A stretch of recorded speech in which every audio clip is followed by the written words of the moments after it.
নারায়ণগঞ্জে রূপগঞ্জে ঢাকা সিলেট মহাসড়কের বিভিন্ন যানবাহনে ডাকাতির প্রস্তুতিকালে দেশীয় অস্ত্রসহ আন্তঃজেলা ডাকাত দলের 5 সদস্যকে গ্রেপ্তার করেছে পুলিশ।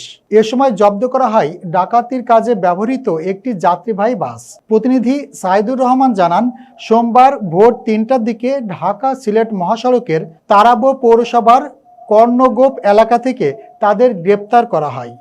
গ্রেপ্তারকৃত ডাকাত সদস্যরা হলেন শফিকুল ইসলাম, দেলোয়ার হোসেন, মুস্তাকিম, শাহ আলম, মধু মিয়া ও রিপন মিয়া। নারায়ণগঞ্জ জেলার সিনিয়র সহকারী পুলিশ সুপার মেহেদি ইসলাম রাত 3টার দিকে ঢাকা সিলেট মহাসড়কের উপজেলার পৌরসভার কর্ণগোপ এলাকায় যাত্রীবাহী বাসযোগে একটি সংঘবদ্ধ ডাকাত দল সড়কের চলাচলরত বিভিন্ন যানবাহনে ডাকাতির প্রস্তুতি নিচ্ছে বলে পুলিশের কাছে সংবাদ আসে।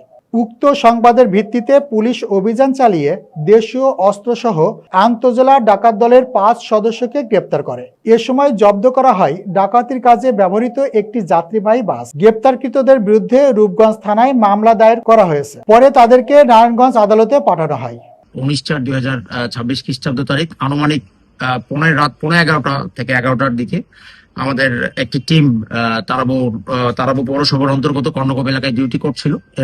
এর মধ্যে আমরা খবর পাই যে ঢাকা সিলেট হাইওয়েতে রংধনু একটি ফিলিং স্টেশন আছে। এই ফিলিং স্টেশনের সামনে প্রায় 10-15 জন সদস্যের একটি ডাকাত দল দেশীয় অস্ত্র সহ হাইওয়ে রোড ব্যারিকেড দিয়ে ডাকাতির প্রস্তুতি নিচ্ছিল।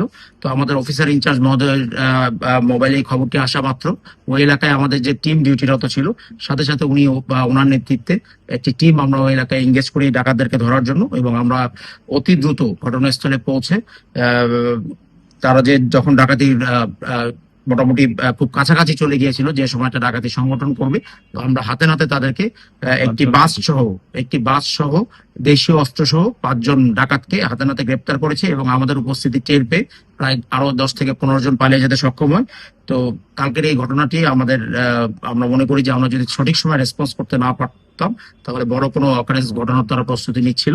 তো আমাদের টিম অত ভালো কাজ করেছে এই ঘটনায়, খুব দ্রুত সময় রেসপন্স করার মাধ্যমে আমরা এই চিহ্নিত অপরাধী, এরা বেশ কিছুদিন ধরেই ওই ঢাকা সিলেট হাইওয়েতে ডাকাতি, চুরি, ছিনতাই সহ বেশ কিছু অপরাধ সংগঠিত করে আসছিল বলে খবর পাচ্ছিলাম আমরা। তো এই প্রেক্ষিতে আমরা কালকে দ্রুত অভিযান পরিচালনা করে তাদেরকে